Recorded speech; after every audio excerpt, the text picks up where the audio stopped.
Well, hello everyone. We aren't actually ready to take this off of the loom. I lied at the end of the last video because I realized I had not shown you how I've been scooting this forward. So what I do first is I go to the back, and even though I was told that it would be a good idea to only shim in the front, this is the only place that has worked for me. So we have this little peggy dealy here, and I undo it, and I've been doing about like 3 notches worth. That seems to get me enough slack to work for a bit.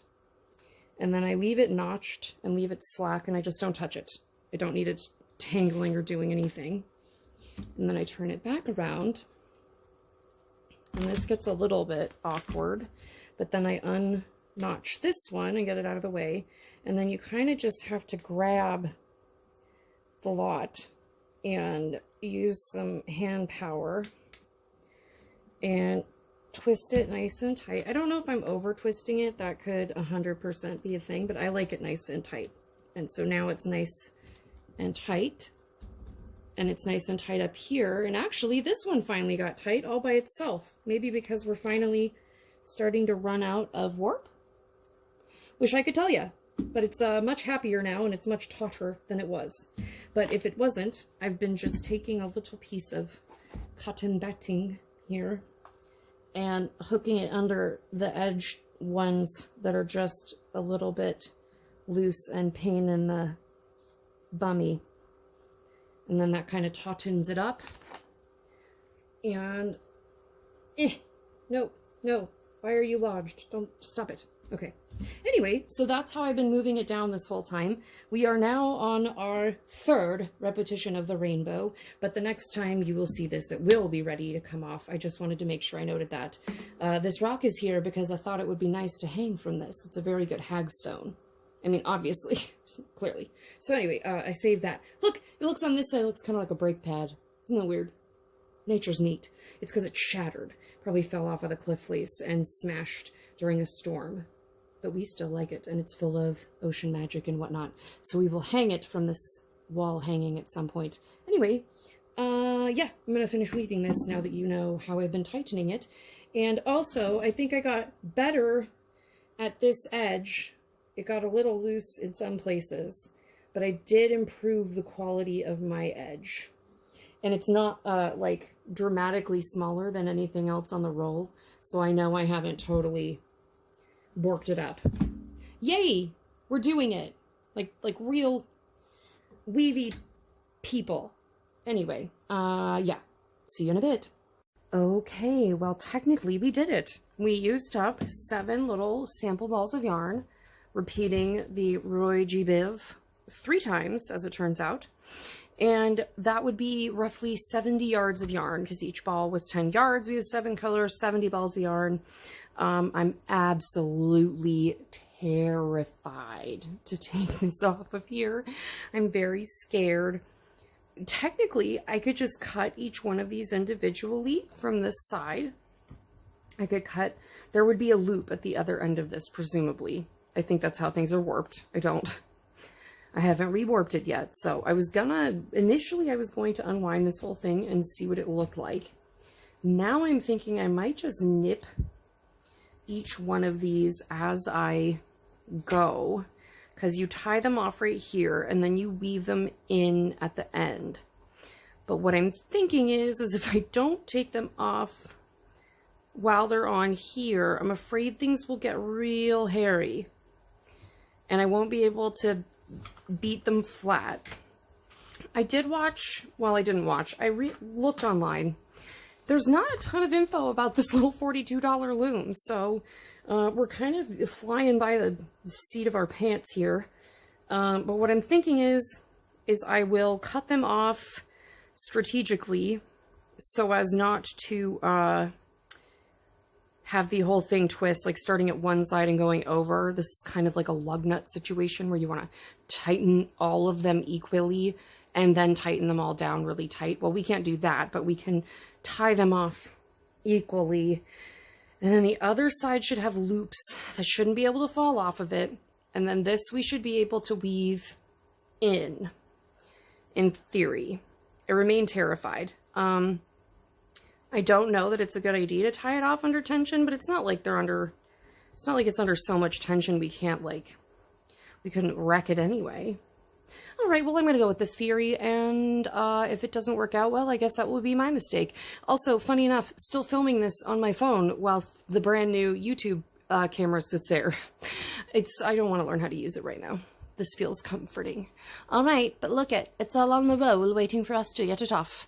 All right, I will record myself as I'm so scared of this. Goodbye if I never learn how to warp you again. It was nice knowing you. That will be the next video. Erica learns how to warp her baby loom again. And it will be fun. Okay, let's, I'm scared. Let's tie this off.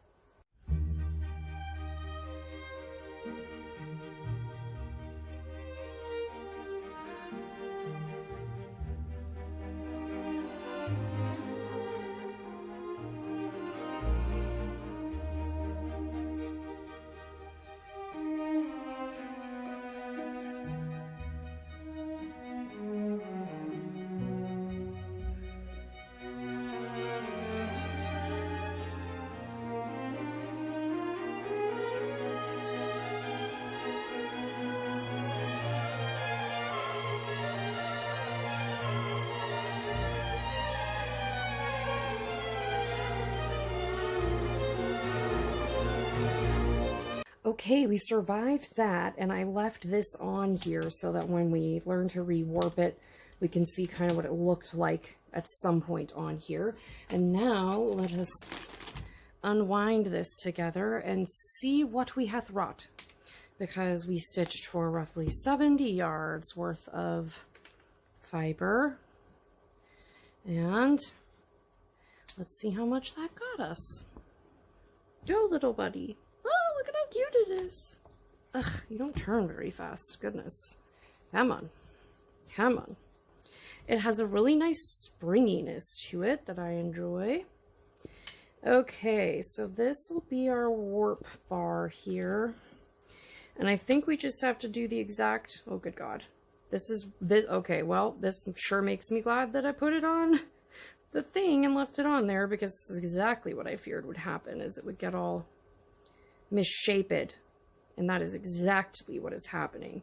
So I'm going to try to let the weight of this pull itself off the table, and with any luck, I know that some of these are just because it was my first stitches, which is just my own fault that it's a little bit wonky donkey at the bottom here, but I'm going to try to get these as square as I can, because I don't want it to be all pincheted at the bottom. We can mask some of that with like a cool trim, but as little masking as possible would be ideal. All right, so this is what our warp bar looks like. Kind of disengaged here. Okay, I see what's happening. We have loops as advertised. Oh, well, that was stuck in a hole. All right, so these are the loops. So technically I could just stick like a chopstick through there and hang it as is, and it would be fine. But we are going to tie this off so that we can take a look at it and also do some finishing. All right, let me film that in a better position.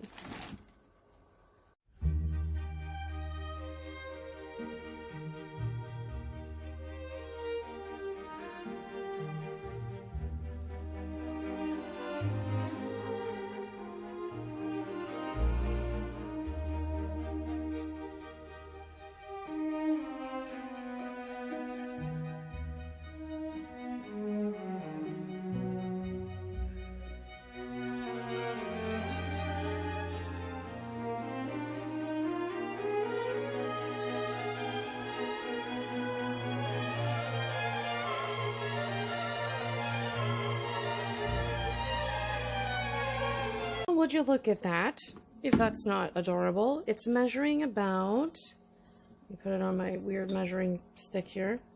That got us like exactly 24 inches. Bizarre. Well, that got us a 24-inch piece. So if you wanted something to be longer than that, well, use more skeins. Anyway, that was about 70 yards. All right, so now we have these all tied off. We will put this onto kind of a blunt needle. We don't need it to be sharp. And we will weave it in to mimic the pattern. And then I will use either these warp threads, or we can weave in all these warp threads and then do basically a blanket stitch in another yarn across the top. And then we can sew that onto a cool stick. I'm going to the mountains this weekend for a friend's wedding, so I will be seeking out an excellent stick to hang this upon, and we shall finish it together. But I'm so excited. We did this. And in the next video, we will learn how to re-warp, but I will include you upon the finishing of this, and I'm very excited to show it to you. And now, is there a wrong side and a right side in weaving? I don't think there is in this kind. I think there is in twill. Nope, not a wrong side, but this is the prettier side. Not gonna lie, one side is prettier. Look at our weaving. We did it. And we dyed all these colors. We have cochineal over Saxon blue. We have a Saxon blue heavy bath. We have a Saxon blue light bath. We have a Saxon blue over California lilac. We have weld, we have madder, and we have hot process cochineal. We made our own rainbow. This would mostly just make like a really good false turtleneck. I don't know that it's big enough for anything else. You could make a very fancy babushka for a cat. But I'm proud of us, and I will see you when I have a fine stick for us to hang this from, as that is the next part of the process. Okay, I'll see you when I have a good stick. Bye. Back, friends. It's been 0 time for you. It's been many days for me, and we are here to discuss the proper hanging stick for our weaving. I just wanted to kind of show you some of the sticks that I brought home. It's a very normal thing to do. First of all, we have this very excellent stick. Now, where we went in California has like unreal mesquite forests. And so they had dynamited one recently, which is apparently the easiest way to remove one that is diseased or having an issue, is to just dynamite them from the earth. So some of these are from the dynamite pile, but not all of them. But look, we have all these excellent hanging sticks that I've accumulated. Ooh, that's a good one. One's got like a little weird serpent face. We've got some very good hangy sticks here. Oh, that one's sharp, damn it. Why? Why do you have to do this to me? Oh, I really liked this one. Oh, it's like a witch's staff. We could weave something for inside the circle here. Sorry, I don't have my my camera rig. I gave them to my friend at her wedding to use, and now I don't have them. But this, you could make it into like a crook, and you could weave something small for in the circle here, or you could hang it. So that's a really good stick. Ow, I keep getting poked by the same stick, but it's at the bottom. You're coming out. Come out of there. You're the stabber of the group. You stabbed us all weekend while we tried to put sticks in the bag. Son of a... Let go of the bag! Okay, this is the problem, child. He was a good stick. I didn't feel like he should be left there, but I'm beginning to, renege on that statement. This one had lots of places to tie stuff to, and I liked that it had like a little eyeball over there. Also very good stick. Highly rated in stickdom. This one, also very twisty. Very good stick. Ashley and John Paul, my dear friends who were getting married, that's why we were up there. They just came stick hunting as a gratuity to me. Ooh, anyway, they were like, is this stick okay? From like 45 feet away. All the sticks are okay. Honestly, I would have left with more sticks, TBH. So we've got some very good small sticks as well for hanging like little ornaments on. With some very good twisty sticks. That one looks like a creepy snake. I liked that a lot. We have, ooh, this is a weird one. Who put this in here? This one obviously got dynamited or chopped. But this would be a good weight for the bottom of one because it's very chunky. And then we have assorted other small sticks that are just very twisty and interesting. I'm realizing I probably should not have left this bag of sticks and pine cones and nightmares on my kitchen counter for the last 2 days. That's fine. Found this big old pine cone. Don't know what I'm going to do with that. I just liked it. Maybe we could boil a pine cone and make dye. I don't see why not. Here's another one. If this beans you in the head, you're dead. You're knocked out. Ooh, this is another good stick. I remember finding this one. I had to go down a rock face. I saw it from afar. Excellent stick. Highly rated. And then there was a piece of a big scary pine cone that I thought I could somehow weave those like creepy fingers or something. They look like fingernails. Now, to show you the mayhem of acorns, that's the rest of the bag. So, we did good on acorns. Yay! Yeah. Anyway, so from this, I'm going to pick a nice hangy stick for this because I already have a hagstone weight for the bottom. And then we will continue our hanging of the weaving so that we can be done with this weaving and move on to another.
Don't be alarmed by the change of scenery. We're just at my desk because I can't stand for 2 hours, as we found out from the dying incident last week. Anyway, I shoved these through pretty easily and just did a little slip knot there.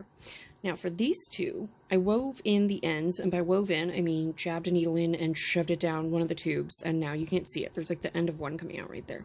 Look, it's gone. Magic. And then for these two, I put beading wire in to the part where they're connecting. And I'm going to put a bead there before I send it through. And then we're going to cap all this with glue of some sort. And we'll be repeating on the top. I have these really pretty natural... It's not opalite, that's a fake stone. This is the real thing. Moonstone, yes. It's a form of labradorite, actually. But anyway, we're going to use these. And we're using moonstones on our fancy rainbow thing. It didn't seem right to pick just one color, so I'm going with one that's refractory. I'll update you when this is further along. It's difficult to film without my rig. Alright, so using some very pointy tweezers, as seen here, that I could shove through the hole. I have shoved all the things through the holes. I have spaced them as I showed you. It ended up with an extra hole, which I've just put some dangly beads in. And then I've capped the rest in acorn caps, as you might be able to see here. And on the top one, I've used aventurine donut beads. They're all somewhat aligned. Those ones had to be taped on because they were noodling all over the place, and I didn't want to deal with that. So this is taped while it cures, and then we'll untape it later and add the rock that we will be hanging it by. Yeah, I think that then we will be done. But we have officially strung it upon our sticks. Success.